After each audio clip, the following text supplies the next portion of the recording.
करते सुधारक कर्वे.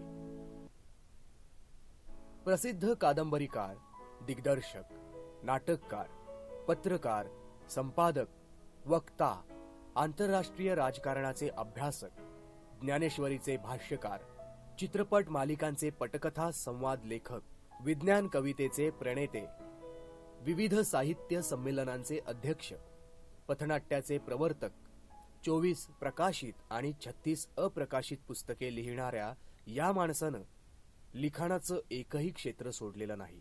पत्रलेखन सोडून मला काहीही लिहिता येतं असं स्वतःच कबूल करणारी व्यक्ती म्हणजे प्रसिद्ध कवी आणि लेखक डॉक्टर शिरीष गोपाळ देशपांडे. त्यांचा जन्म 1952 साली झाला. त्यांची एप्सिलॉन, ये सखे ये, स्वातंत्र्याचे मृत्यूपत्र हे कविता संग्रह प्रसिद्ध आहेत. राजा शहाजी ही महाकादंबरी तर शिवछत्रपती ही पटकथात्मक कादंबरी प्रसिद्ध आहे. अरण्यकांड, प्रचारक, पंचमस्तंभ, जन्मभूमी, पाताळ यंत्र इत्यादी कादंबऱ्या आणि शून्यपूर्ण हा एकांकिका संग्रह असे चौफेर लेखन प्रकाशित. डॉक्टर शिरीष गोपाळ देशपांडे हे महाराष्ट्राबाहेर बडोदा येथील प्रादेशिक साहित्य संमेलनाचे तसेच वणी येथील 66व्या विदर्भ साहित्य संमेलनाचे अध्यक्ष होते. महर्षी कर्वे यांचे नाव समाजसेवक म्हणून चिरस्मरणीय आहे. कर्वे यांनी आपली सर्व कार्यशक्ती स्त्री शिक्षणावर केंद्रित केली. महिला विद्यापीठ ही कल्पना मूर्त रूपात साकार केली.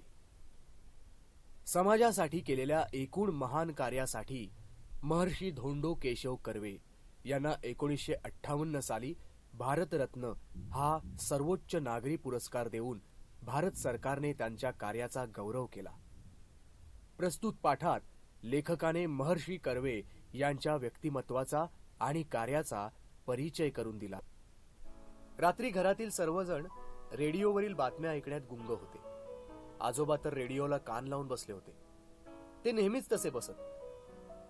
आणि अचानक एक बातमी रेडिओवर येऊन धडकली की भारतरत्न महर्षी धोंडो केशव कर्वे यांचे वयाच्या 105व्या वर्षी निधन झाले. माझ्या आजोबांचे डोळे पाणावले. ही बातमी ऐकताच त्यांच्या डोळ्यातून नकळत पाणी आले. आजोबांकडे पाहून मनात एक विचार आला आणि कळत्या वयात जाणवू लागले की नातेवाईक नसलेले गृहस्थ 105व्या वर्षी जाऊन सुद्धा त्यांच्यासाठी डोळे भरून येत असतील तर त्यांचे कार्य खूपच मोठे असले पाहिजे. त्याच वेळी माझ्या मनात महर्षींबद्दल आदर आणखी वाढला. महिलांचे शिक्षण, त्यांचे हक्क, विधवा पुनर्विवाह यासाठी आपले 104 वर्षांचे जीवन वाहिलेल्या धोंडो केशव कर्वे यांचा जन्म 18 एप्रिल 1858 साली रत्नागिरी जिल्ह्याच्या खेड तालुक्यातील शेरावली या गावी एका मध्यमवर्गीय घरात झाला. नंतर 15 ऑगस्ट 1947 रोजी राष्ट्रीय स्वातंत्र्यही त्यांच्या डोळ्यांदेखत कमावले गेले. पण नावापुरते स्वातंत्र्य त्यांना नको होते. स्वातंत्र्य केवळ राष्ट्रीय मिळून भागत नाही, स्वातंत्र्य संपूर्णच हवे असते हे त्यांना आधीपासून जाणवत होते. जरी आपल्या देशाला स्वातंत्र्य मिळाले असले तरी या देशातली स्त्री गुलाम आहे. राष्ट्रीय स्वातंत्र्य कमावल्यावर सुद्धा ती गुलामच राहील हे त्यांना दिसत होते.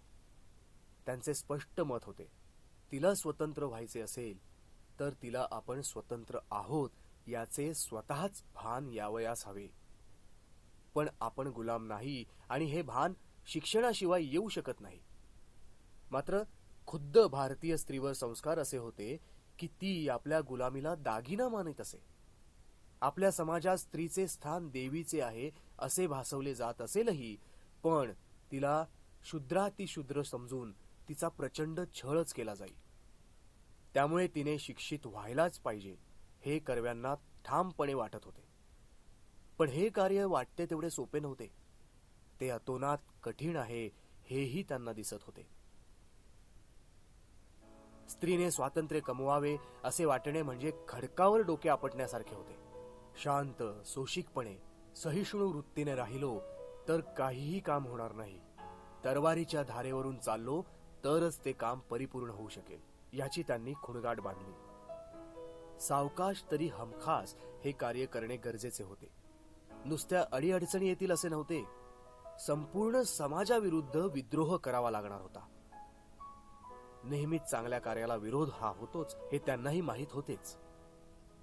समाजातील काही ठराविक लोकांची अशी धारणा होती की स्त्री शिक्षित झाली तर तिच्यावरील आपले वर्चस्व कमी होईल. त्यामुळे असे केले तर समाज आपल्याला गिळून टाकायला येईल हे कळत होते. त्यावेळी पंडिता रमाबाई आणि ईश्वरचंद्र विद्यासागर हे समाजामध्ये प्रगती घडवून आणण्यासाठी धडपडत होते. त्यामुळे त्यांचे जीवनचरित्र आणि त्यांचे जीवन कार्य यातून महर्षी कर्वे यांना हुरूप मिळाला. ईश्वरचंद्रांनी पोथ्यांचा पिट्ट्या पाडून विधवा विवाह होऊ शकतो हे दाखवून दिले. विधवेला समाजात मानाचे स्थान द्यायचे असेल तर कोणीतरी पुढाकार घेणं भाग होतं. त्यामुळे स्वतःच विधवेशी विवाह करून कर्व्यांनी त्याचा वस्तुपाठ घालून दिला. कोणी विरोध करू नये यासाठी सुरुवात त्यांनी स्वतःपासून केली. म्हणून त्यांना बोलायची कोणास सोय उरली नाही. प्राध्यापक धोंडो केशव कर्वे हे कॉलेजात गणित शिकवत. विद्वत्तेचा ते महामेरू होते. त्यामुळे त्यांच्याशी वाद घालायला कोणी धजले नाही. केवळ सत्पुरुषांचा छळ करावा एवढेच ऐतिहासिक कार्य तेव्हाच्या अज्ञ समाजाने केले. या समाजाबद्दल महर्षी अण्णासाहेब कर्वे अर्थातच क्षमाशील होते. समाजातील अज्ञानी लोक कोणत्या थराला जाऊन विचार करतील, त्या लोकांच्या मनावरील अज्ञानी विचारांचा पगडा आणि छळवादी समाजवृत्तीचा आधीपासूनच त्यांना अंदाज होता. समाजाने केलेल्या विरोधामध्ये कधी कधी तर धक्काबुक्कीत अण्णासाहेबांचे कपडे फाटत. रोज त्यांना आपला शर्ट नाहीतर कोट जिथे फाटला तिथे शिवून घ्यावा लागत असे. फाटके कपडे ते वापरत नसत. गावातील सुशिक्षित समजल्या गेलेल्या लोकांनीच विरोधाने कर्व्यांचा छळ चालवला तरी कर्व्यांनी ना त्यांना शिळाशाप दिले ना आपल्या कार्यातून कर्वे विचलित झाले. जसे संत ज्ञानेश्वरांचाही छळ झाला होता पण त्यांच्या साहित्यात ते कुठेही उमटले नाही, तसे कर्व्यांचे आचरण ज्ञानेश्वरांच्या कवितेसारखेच राहिले. महर्षी कर्वे यांनी अनाथ बालिकाश्रमाची मुहूर्तमेढ रोवली. कालांतराने बालिकाश्रमाचे हिंगणा येथे स्थलांतर करून हिंगणे स्त्री शिक्षण संस्था असे त्यांनी तिचे नामांतर केले. पै पैचा निधी व मुरुड निधी त्यांनी जमवला. त्यांच्यावर चाल करून येणाऱ्या समाजालाही या गोष्टीची पूर्ण कल्पना होती की यातील पै पैचा हिशोब कर्व्यांजवळ असणार आहे. कर्व्यांनी जमा केलेल्या निधीची उधळपट्टी तर केवळ असंभव. कर्वे स्वतः मोटार वापरत नसत. मैलोन गणती लांब असलेल्या आश्रमात कर्वे पायी जात. समाजाचे पैसे वापरणे तर दूरच, स्वतःचे पैसे सुद्धा ते समाजासाठी वापरत. हे मात्र समाजाला माहीत होते. जेवढे खर्च घरात आवश्यक होते तेवढे आपल्या कमाईतून ते करत. उर्वरित सर्व पैसा ते समाज कार्यात वापरत. कर्वे घरात जरी असले तरी ते स्वतःच्याच विश्वात वावरत. अशी कुरबूर घरच्यांच्या मनात घर करून राहिली होती. वस्तुतः समाज सुस्वरूप करण्याची त्यांची जिद्द होती, पण त्या जिद्दीने कुटुंबाला कुठेही कुरूप केले नाही. नेमकेपणा हा गणिताचा गुणधर्म त्यांना तेथे उपयोगी पडला. ते बोलत नसत, विचार करत. विचार पक्का झाला की आचरणात आणत. त्यांच्या कार्यातूनच लोकांना अंदाज येई की त्यांच्या चित्तात काय चालले आहे. हे डावपेच नव्हते. उलटपक्षी बोलके सुधारक असण्यापेक्षा करते सुधारक असणे हेच श्रेयस्कर असते. महर्षी कर्वे ही अशी व्यक्ती होती जी स्वतःच्या सुखदुःखात अविचल राहत असे, मात्र दुसऱ्यांच्या दुःखाने दुःखी होत असे. दुसऱ्यांच्या सुखात सुखी होतो तो खरा स्थितप्रज्ञ. महर्षी कर्वे यांचे लक्ष केवळ समाज सुधारण्यात होते. त्यांना कुणावर ऋण ठेवायचे नव्हते, तसेच त्यांना कुणाच्या ऋणातही राहायचे नव्हते. कर्व्यांना कुठे जेवावे लागले तर ते पैसे काढून ताटा शेजारी ठेवून उठत. आपल्यावर पैसे कुणाला खर्च करू देत नसत. इतरांना सहसा न साधणारे कार्य करायचे होते महर्षी कर्वे यांना.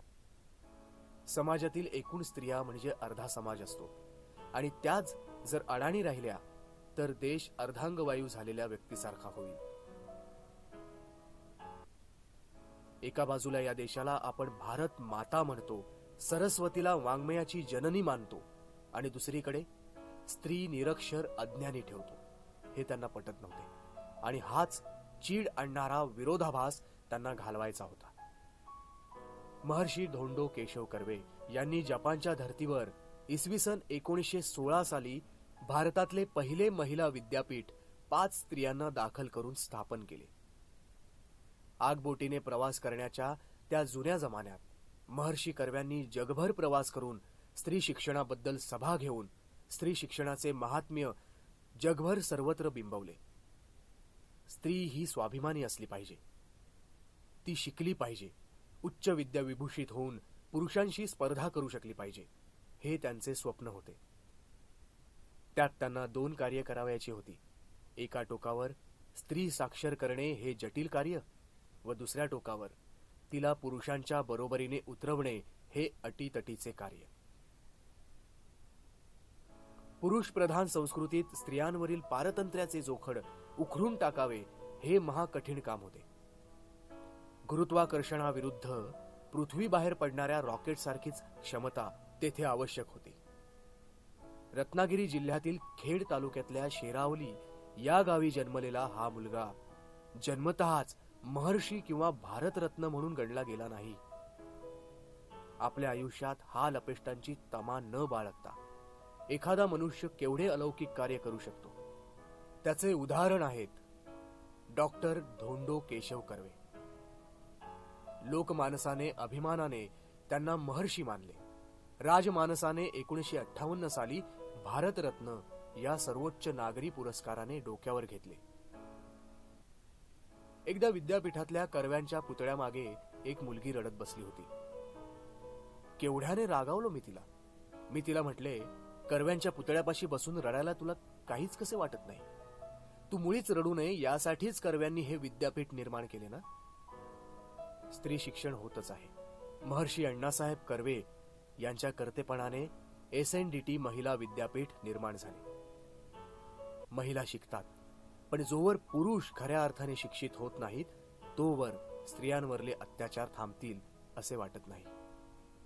परंपरागत संस्कारांमुळे कित्येक पुरुषांच्या हे ध्यानातच येत नाही की आपण आपल्या आईशी, बहिणीशी, बायकोशी, कन्येशी पुष्कळदा चुकीचं वागतो. स्त्री ही दुय्यम नागरिक किंवा वस्तू नाही. तिलाही तिची स्वप्ने, भावभावना, आकांक्षा, विचार असतात. तिचे हे अस्तित्व मानायला शिकवणे म्हणजे पुरुष शिक्षण. पुरुष शिक्षित झाला की त्याला स्त्री स्वातंत्र्याचा अर्थ उमजेल. पुरुषांचेही शिक्षण झाले की भारतरत्न महर्षी धोंडो केशव उपाख्य अण्णासाहेब कर्वे या कर्त्या सुधारकाने केलेले महान कार्य पूर्णत्वास जाईल. मग डोळे टिचणार नाहीत, तिथे हसू फुलेल. समाजात काही माणसं महर्षी धोंडो केशव कर्व्यांसारखी असतात. ती समाजकार्य करताना कधीही थकत नाहीत. उलट आपले संपूर्ण आयुष्य समाजकार्यासाठी खर्च करतात. समाज सुधारणा हाच त्यांच्या जीवनाचा उद्देश असतो. पण काही लोक अज्ञानी असतात.